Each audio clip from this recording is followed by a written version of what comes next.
Okay.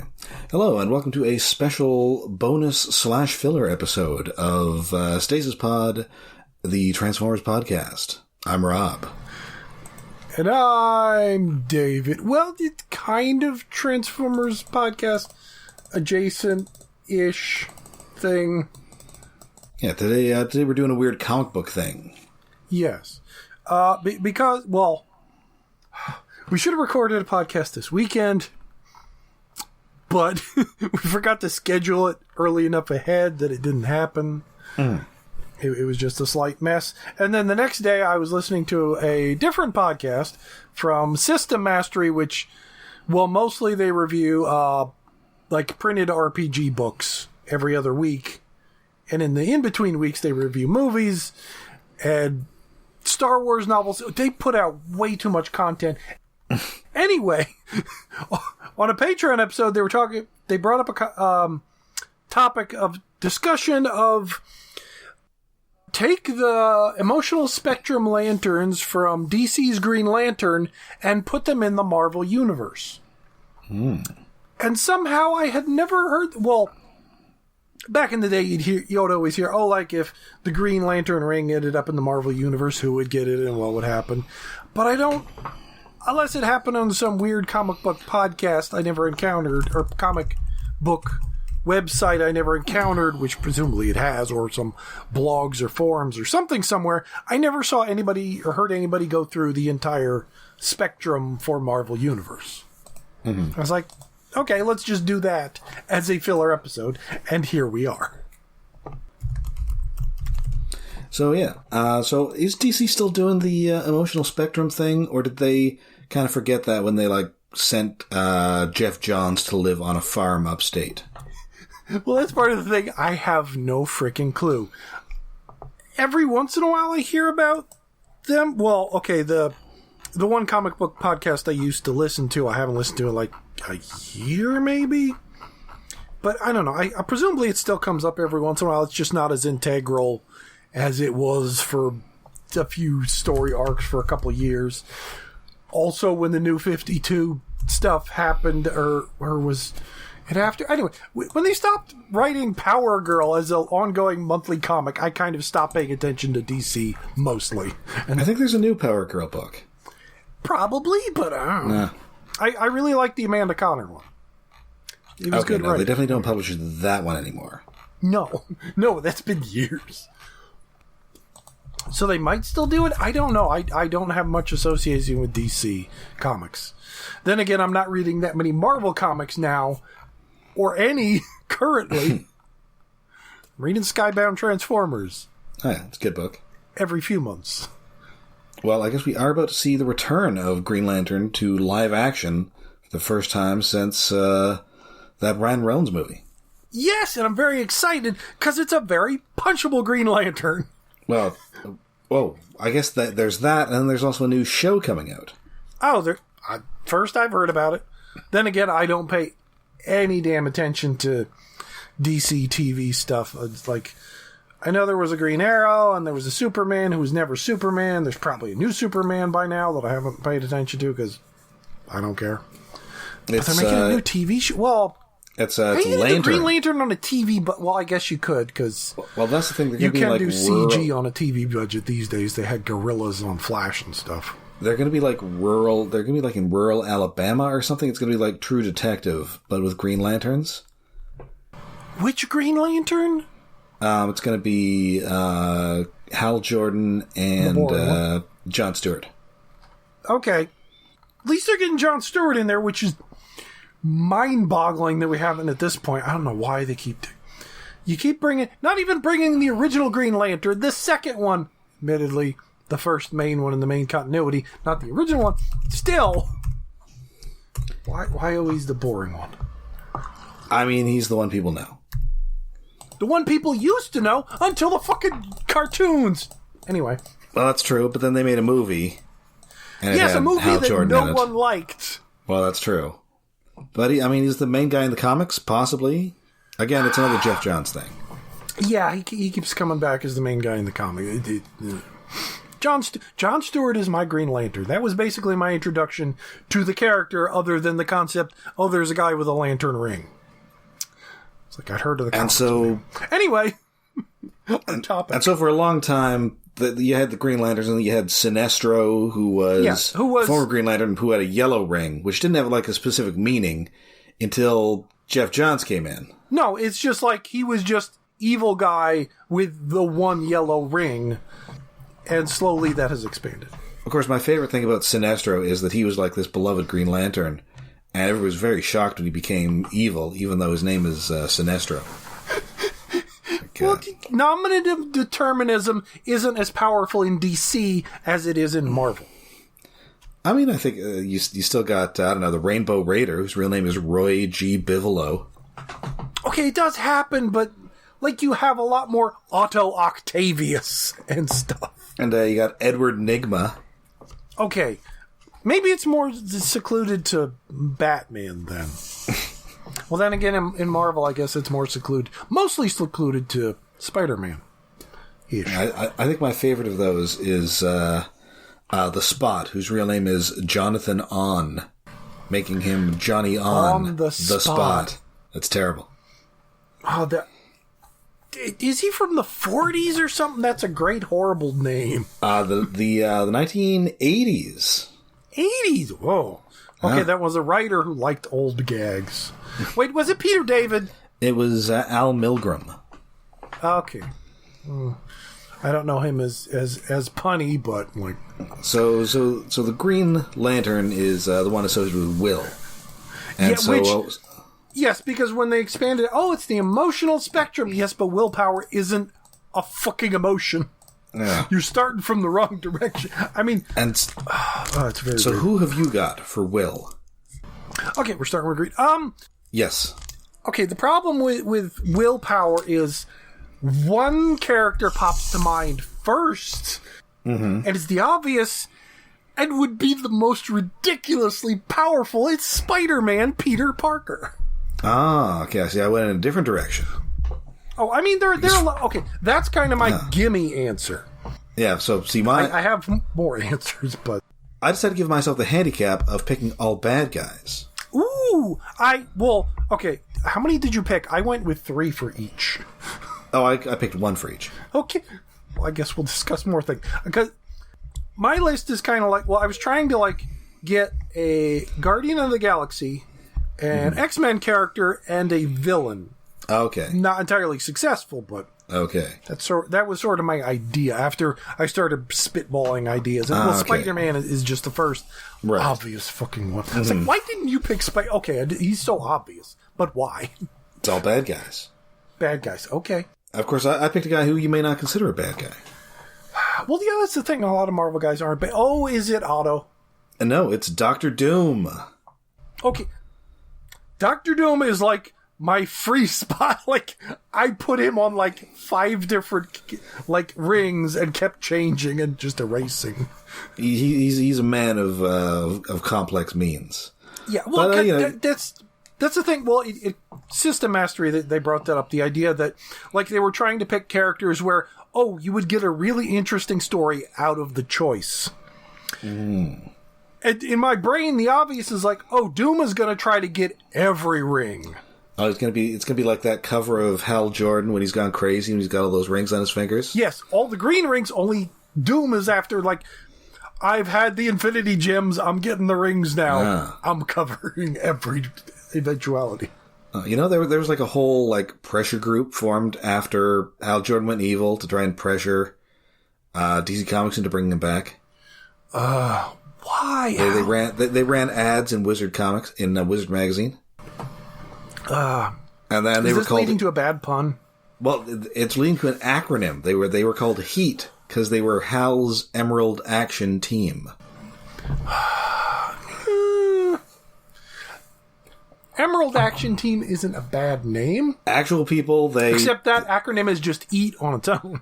Well, yeah, but Hal's Emerald Action Team, so they're HEAT. Yeah. But yeah, no, they paid actual like cash money to Wizard Magazine to like run ads. Jeez, fucking telling DC to bring back Hal Jordan. Hal, I mean, it's Hal. He's like one of the most bland superhero characters ever. Well, but you see, he had gray temples. Yeah, he's a more handsome Reed Richards with less personality. Anyway, yes. Okay, yeah. All right, so who else do you have for Will? Oh, okay, for X-Men, I was thinking Storm. Yeah, that's a good one. Because I was thinking, like, well, with Storm, it's like street thief, the goddess, afraid of confined spaces, but, like, as a team leader, she kind of mostly leads by willpower. Like, I think, and interpersonal skills. It's like, she could probably be, I don't know, like half the colors. And then she'd really yell out that Green Lantern oath in, like, an extremely dramatic fashion. Oh my god, yeah, with the old cartoon voice. Oh yeah, that'd be great. Next one, Monica Rambeau. Okay, also a good one. It's like, I wanted to stick her somewhere, and I was like, yes, willpower is the natural choice. Okay. Trying to fit a Guardian of the Galaxy, I kept shifting all of them around. Moondragon, maybe? I went with Gamora. That's a good one, too. And you know, it fits aesthetically, too, because she's also great. She was great. Well, also the problem is, like, Guardians of the Galaxy with me is the comics, how they originally were in the comics, and the movies all sort of blend and bounce around. Mm-hmm. So, like, Gamora willpower is more the movie Gamora. Okay. I think. Anyway. Yeah, that's my list. You got any? I thought I told you, like, more than one suggestion. Oh, no, I just got one. Sorry. Fine. It's fine. We can yatter on and it won't be that long. Anyway. Yeah. Blue. Okay, Blue. Blue is for Hope. Hope. And that's why I put Magneto. Ooh. Oh, yes. I like... Magneto's a great... Well, because you'd want to almost put, like, Magneto or Charles there as Hope. Yeah, you could definitely put him there as well. Yeah. But Magneto's actually a better choice because, like, he wants the world to be better. He just expects it to be shit. But with the ring, he could force or encourage... Well, because I think the thing with the blue Hope ring is, like, that's the one I think that enhances other rings, like it makes them more powerful. It's the leader ring. Okay. Like, that's why my first choice is Captain America. Oh, that's a good one. And also good aesthetically. Yes. Well, yeah, he's perfect. I was also, like, a character who, like, not just Captain America inspires hope in people. Mm-hmm. Or I almost picked Black Panther too, but second choice, like, I was thinking of someone who thinks the best of superheroes, other superheroes, who is hopeful. Miss Marvel. Also a good one. Kamala. And I mean, that's kind of her power in the movies. You got the energy stuff going on. Yes. And then for the third choice, my Guardians of the Galaxy choice is, like, the one that was hardest to fit in because... They're not really a hopeful bunch. No, but, like, the one character who I could think is basically any fucking color because he's been an asshole. He loves his friends. He hates himself and other people. He's afraid of being alone. Rocket. Rocket, in the end, mostly from the movie, ends hopefully. He's like, because he is the best team leader of the Guardians. Yes. And because of all the other things, because he's filled with rage and fear and all the other things, he hopes in the end that things are better. Or in that he expects shit is going to go bad, even though he would like things to be good. Rocket. Rocket is my favorite Guardian of the Galaxy. Still, like, top 4 comic book characters, period. So I give him the little blue ring. And he can shoot people with chain guns made of energy. Anyway, let's go through the colors as we go. Indigo, compassion. Indigo, that is for compassion. I picked one a little off the board here. I went with Cardiac. Ooh! Yeah, he's a Spider-Man villain who may require some explanation. Isn't he not quite a villain? Isn't he a doctor or something? Well, that's the thing. He's a doctor, and he's like the head of like a medical corporation. But he also goes around with like a laser staff and blows holes in like crooked corporate CEOs. Okay, yes, he does kill people. Yes. But... So he's a villain to Spider-Man. Yeah. Spider-Man's always, listen, these guys are jerks, but also you can't just laser holes in them. Yeah. And also, he's kind of indigo colored. Yeah. He's got this great, like, Eric Larson faux Kirby design, where he's got, like, sort of the cardiogram designs all over him. Yeah, he does very much feel like a Spider-Man villain in the design. It was Eric Larson? I would have thought, like, Spawn guy, Todd McFarlane. Just after McFarlane left. Ah, okay.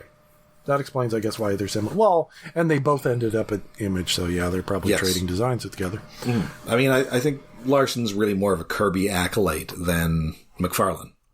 Oh, yeah. Larson is a dude who loves Kirby and also loves extremely sophomoric sex jokes. And loves drawing in weird ways with his hand. Oh, there was a thing like a few weeks ago, I went on a tear looking up comic book artists who draw weird, and wow, I forgot his was that.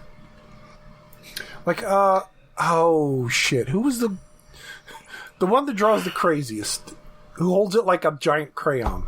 I mean, I can't draw, so it's all Greek to me.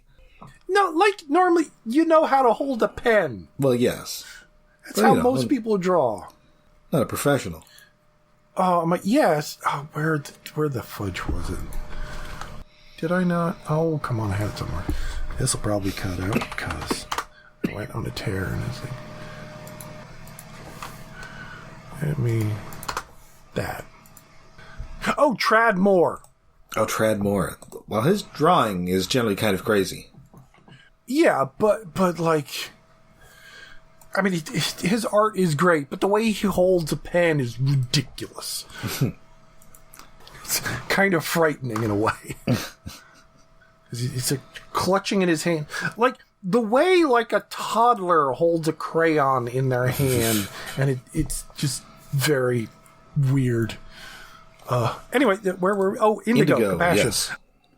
Nightcrawler. Oh, and also indigo colored. Also, he is indigo, yes. It's a perfect color for him.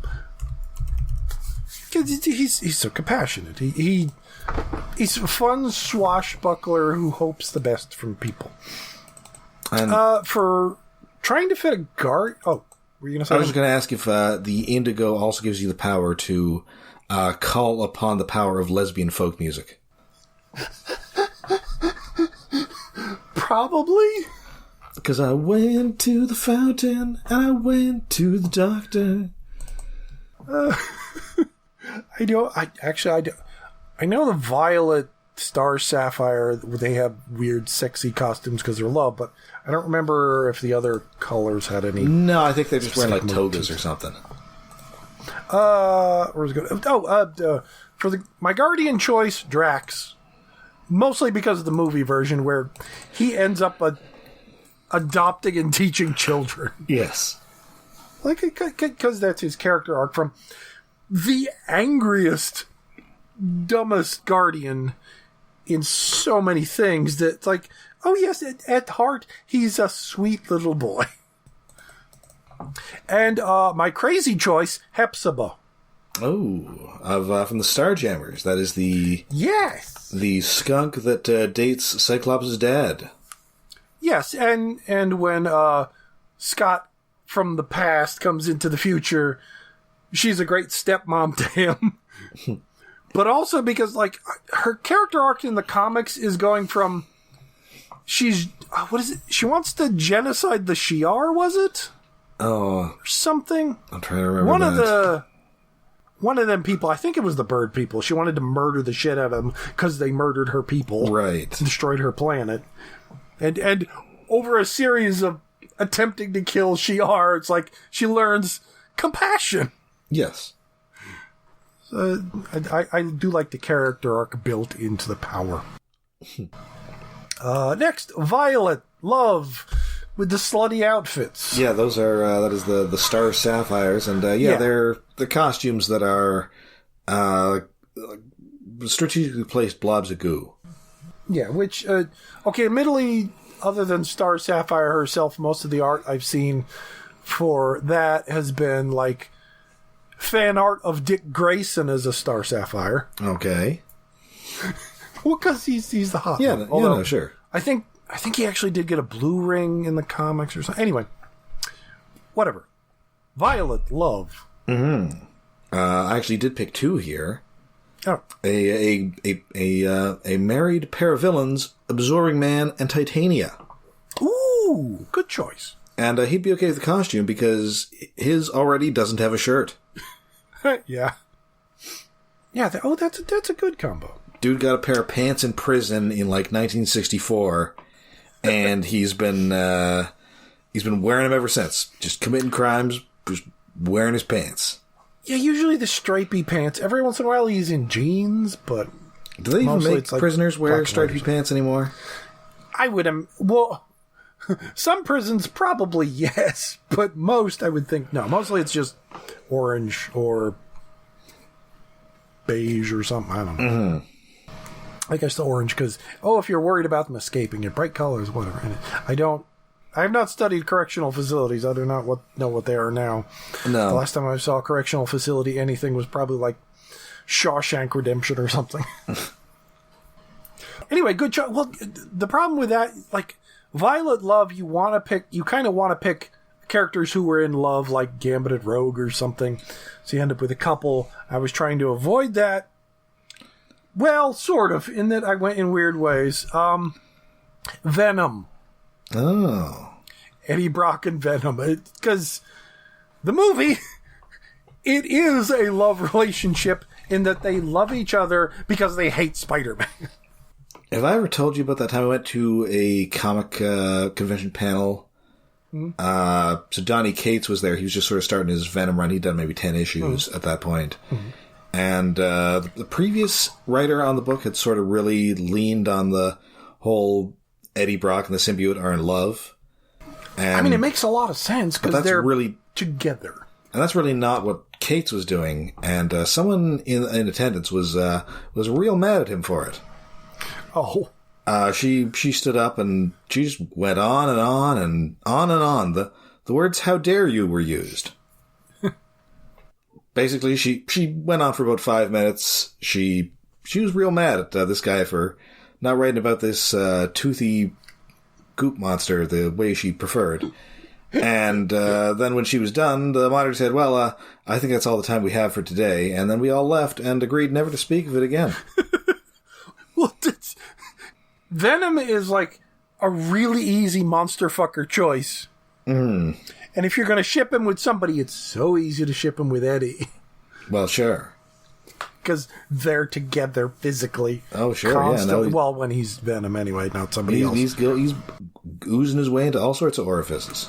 Yes, it's just so fun. Plus, just seeing Venom with the ring and the outfit would be fun. Trying to figure out other characters is like, who the fuck?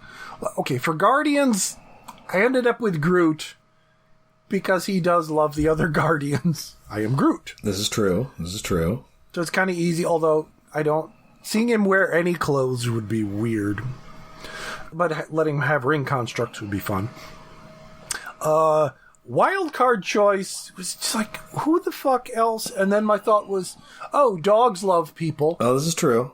They love everyone. Lockjaw. Oh, I was thinking Cosmo, but also Lockjaw. Oh, Cosmo. Oh, yeah, I could have gone with Cosmo. But Lockjaw is just funnier because he's already had the Infinity Gems. Like, yes. Give him a ring, too. Mm.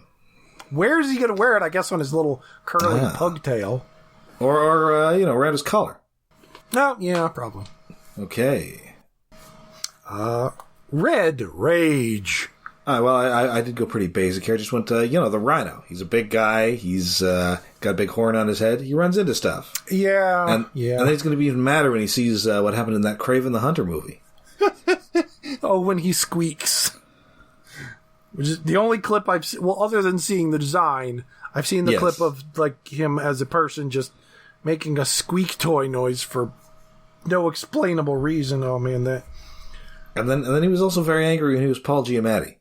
Yes. Oh, I don't like that design of the Rhino suit, but Paul Giamatti is the best cast as the Rhino. I mean, unless you're getting a giant muscle man. I'm a little bummed they didn't get him for No Way Home. I mean, just as Jimmy Fox kind of got like the comic book Electro upgrade, I hope that they would have put Giamatti in like some sort of hilarious Rhino costume. Well, it's sort of like combine the machine with more organic or something. Exactly. Just, so it looks like a guy with like a head poking out of the Rhino's mouth. Yes. That's all I ask. Yeah, at some point we're going to get a villain like that. It's taken a while. I guess we kind of got it with Atuma in Black Panther 2. Yeah, but like isn't like just like half like a shark skull? It wasn't. Yeah, he didn't have his face actually poking out of the teeth. Yeah, but the problem is Atuma isn't traditionally one of those face out of mouth guys as much. He does have like a weird animal hat of some sort. He's got to wear a headdress or something, but. And of course, I guess this means that these characters they'd need an uncovered mouth because they'd be like puking up acid blood. Yes, that is one of their main things. My first choice is very basic, Sabretooth. It's a good just one. An angry dude. Angry dude? Always trying to slice pieces off people and or Wolverine's girlfriends. Yeah, ruin Wolverine's birthday. Mm-hmm. Just puking blood over Wolverine's birthday cake. The problem with the Guardians of the Galaxy is they are basically all angry in the first movie. Yes. And throughout a lot of the comics. Mm-hmm. Just little murder hobos.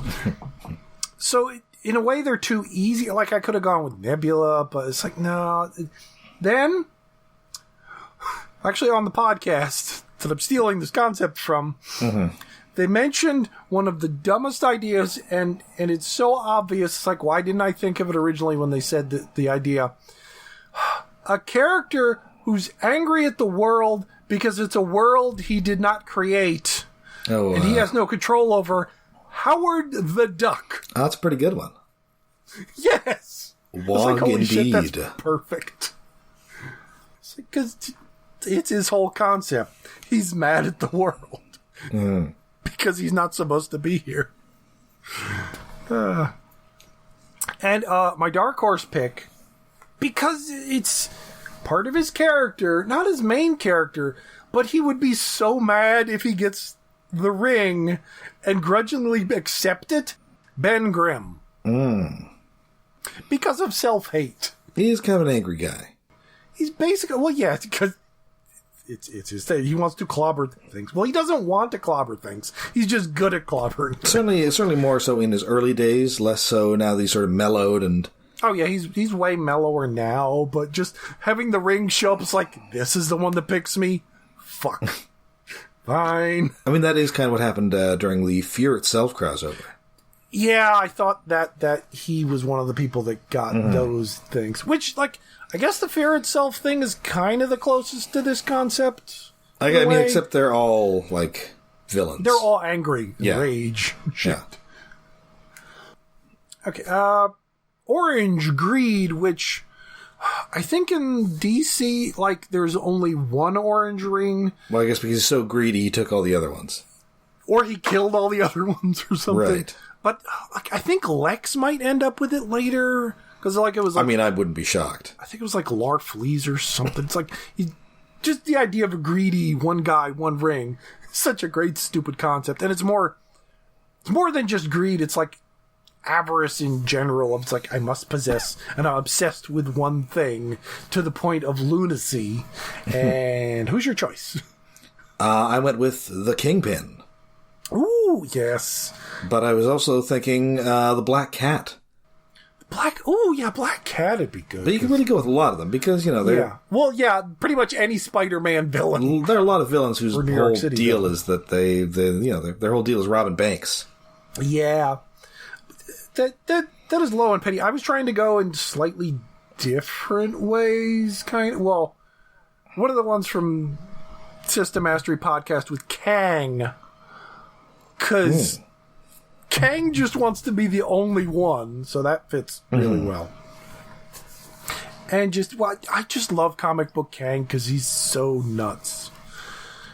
And in a way, it's a shame we're not getting more Kang in the movies, but I totally get why Kang is a flavor that burns out easily, not even related to the actor. It's like Kang is just too much Kang at all times. Yes. But my first real pick is Sauron. Ooh. He just wants to turn people into dinosaurs. That's true. And the ring will help him with that somehow.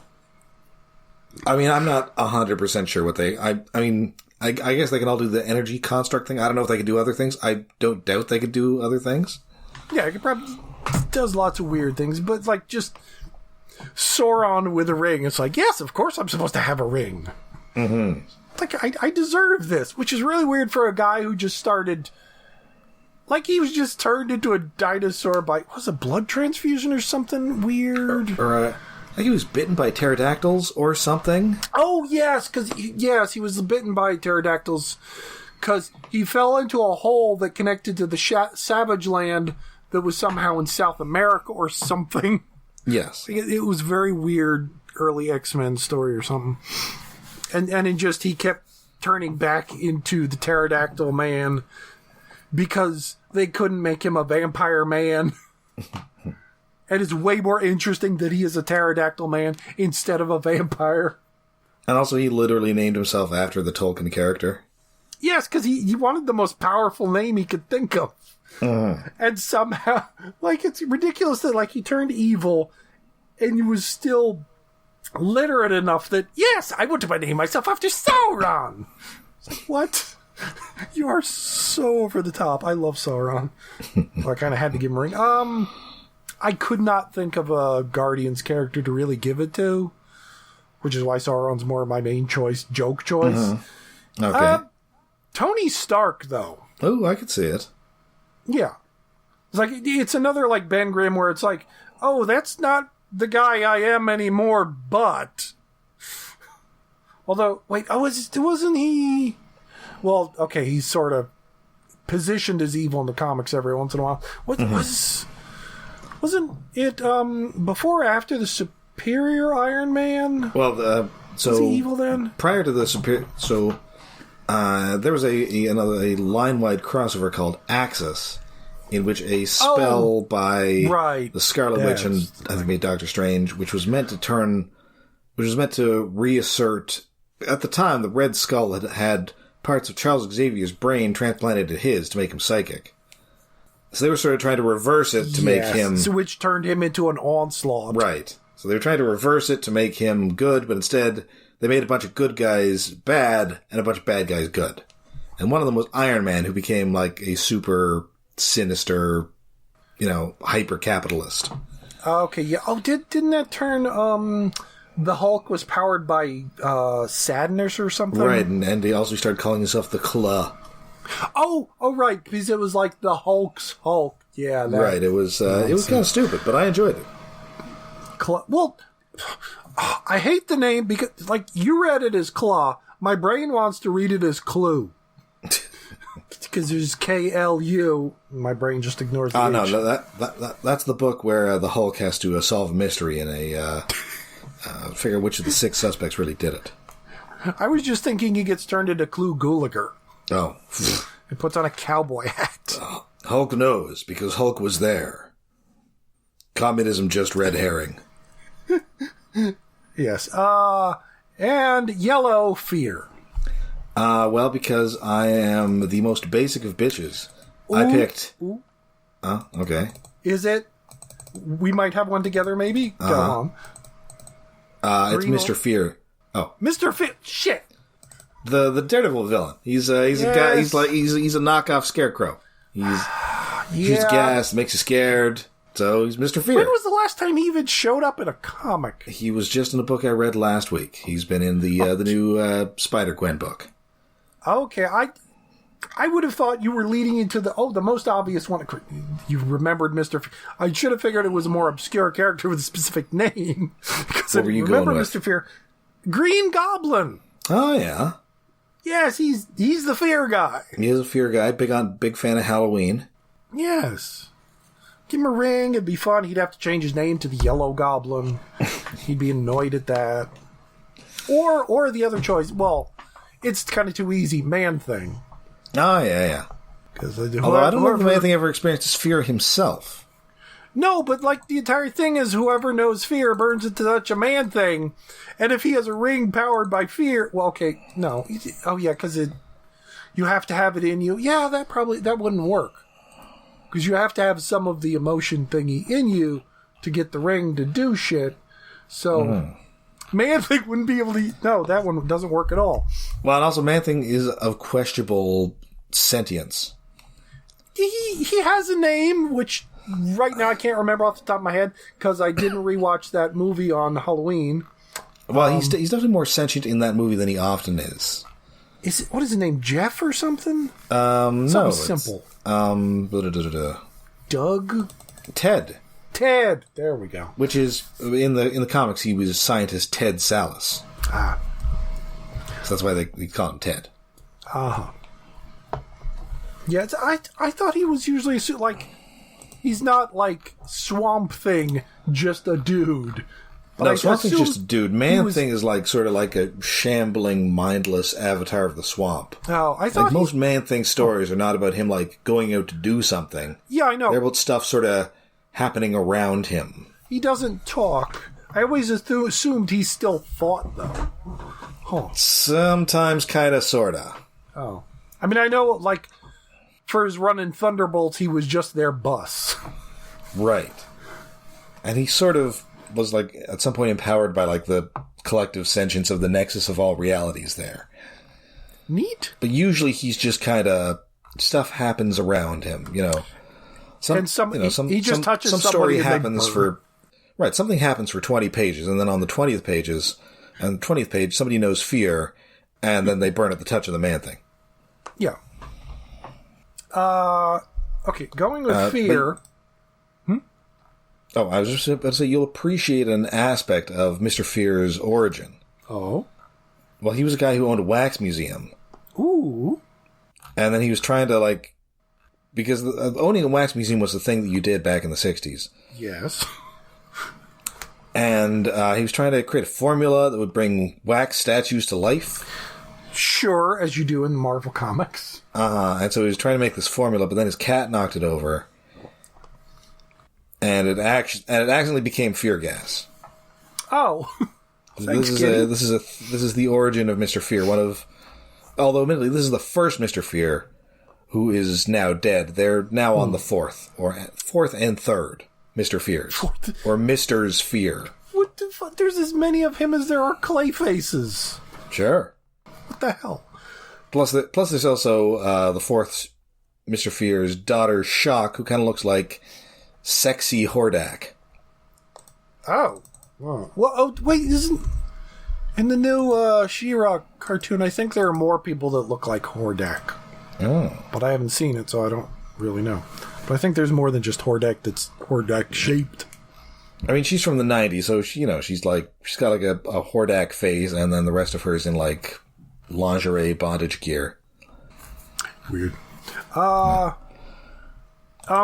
X-Men pick was bouncing around ideas for a while, but then I stumbled on one that works only because of Cerebro, that podcast that Jen always recommends, and I've listened to some episodes of, pointed out to me something that, seeing as how I never read a comic with him and only ever saw him in the cartoons, I never realized Juggernaut is gay. Ambiguously gay. It seems to be really easy to read him and Black Tom and like Juggernaut as a closeted gay man, so fear of being discovered. And also I wanted to give Juggernaut a ring because that'd be fun, and Rage is too obvious. It is a little obvious. I mean, he's definitely been with women. Yes, but like But it works so much better when you think about, like, an issue that Juggernaut has with his brother Charles, a guy who can read minds and has always been poking in his own fucking head is, oh, I'm gay. My brother knows that. And I don't want him to know that. It's like, it's quite, it's in my head. And the thing is, like, for all that Professor Xavier is a jerk, he'd be cool with that. Yes, okay. Yes, but the problem is, like, Juggernaut doesn't... What is Juggernaut's name? Kane Marco. Kane Marco was speaking of nominative determinism. Yes! He's Kane. Kane Marco, Mark of Kane. But just the Kane having something in his head that is very private that he's dealing with as a young man, and his brother poking in his fucking head because he cannot stay out. It's like having the worst brother just like coming into your room as a child, only it's like it's your own skull. It's like it adds a layer of why Kane hates Charles for the longest fucking time. It's interesting, which the podcast pointed out to me. It's a fun concept. Like on Krakoa, I think they were more heavily hinted that him and Black Tom were a couple. I forget. I think so. Exactly. I'm not sure if anything was made of Black Tom's mutant power to control wood. Oh yes, the shillelagh powers. I always forget that because it's just so dumb. Where did my brain go? Oh, last choice, a dumb one. But one that makes a lot of sense and works well with your choice, Daredevil. Ooh. Although, his subtitle is The Man Without Fear. The Man Without Fear. But, like, let's be honest. It's like he's a very Christian boy. There's some fear in there. Well, this is true. Very Catholic, no less. Catholic, that whatever. Whatever the denomination is. But it's like... He's the man without fear in that, like, he's a daredevil. He will do the ridiculous things. Yes. But from a point of, like, he controls his fear. Mm-hmm. So he doesn't have it because he understands it and can manipulate it on other people. And we're skipping the black and white rings because they don't mean shit. Oh, life and death. Here's some superheroes who were dead, and here's some who are just come back to life. Apparently there's also Gray. There's Gray? What? For Sorrow? I didn't come up with anything for that. That is... Sorrow? I am deeming this some Jeff Johns nonsense. I mean, oh, Jesus Christ. Like, just even getting to black is like going a step too far. Like, because the whole concept was because they had green and yellow and sort of sapphire violet. And just sort of worked everything together from there. Listen, you gotta keep going with more stuff. Yeah, well, yes, but the problem with some of the things... Well, because I think the rings worked because they weren't so much a retcon. Well, they kind of are, but it was mostly just a thing that expanded out from existing concepts. It's like, let's just have more emotions. Which means that green was an emotion to begin with. Yes. Like, the comic retcons are very... Like, so many of them these days just seem dumb or adding extra nonsense. Or some of them work like Null kind of works for me. In that, where'd the symbiotes come from? This crazy god. Who, is he dead now or something? He's not around anymore at the time being. He may be the main villain of Sony's Spider-Man villain movies, if they're going to keep doing that. They're not. Well, they say they're not, but... I thought from the trailers of the third Venom movie, of which I still have seen none, that Null was the boss of that movie. I guess not. Who was the bad guy in the third Venom movie, then? I think they were, like, evil military guys. Okay, but there was, like... Monster Venoms. I think Null was like he showed up unsurprisingly like Thanos at the end of Avengers. That feels so weird for the third in a trilogy, which kind of ends the trilogy. I mean, I guess they're thinking maybe we can get him. Or, you know, there are other guys who played Venom, or who've been Venom. Maybe we'll get another guy. It's weird that Venom. Well, okay, it is and it isn't weird that Venom was the most successful out of those Sony Spider-Man without Spider-Man, even though we could have used Spider-Man movies. Ben Reilly's right fucking there. You just need to clone Spider-Man. Could have had Spider-Man all along. Because you can't run Tom Holland through all those movies, because one, that'd be a lot of work, and two, that would run out his contract, and you'd have to get a new contract, and he'd be more expensive. It's true. Guy's getting married. He's going to ask for a raise. That's true? I saw the rumors that he was... Allegedly. Okay, still allegedly. Good for him, yay. Hope that works out. I mean, hey, yeah. And guy, Zendaya. The man locked up Zendaya, and all it took was dancing and drag to Rihanna. Would that we could all be so lucky. He's very good at peacocking. Oh, sure. All right, so I think that about wraps things up. Yeah, how long was that? Oh, that was like over 45 minutes. Yeah, so lots of time. That's perfect. Normal episode. Yeah, we should be back to normal. Hopefully, if Stasis Pod. If not, we can always come up with some more filler. Yeah, we've been meaning to do another bonus episode on a movie. We just... Yeah, well, we'll get to that one of these days. Yeah. All right, so until then, I'm Rob. And I'm David. What color lantern ring do you want? Ooh, do they come in cerulean? Well, that's kind of blue. So, yes. Wait, what is cerulean actually? I don't know. Bum, bum, bum.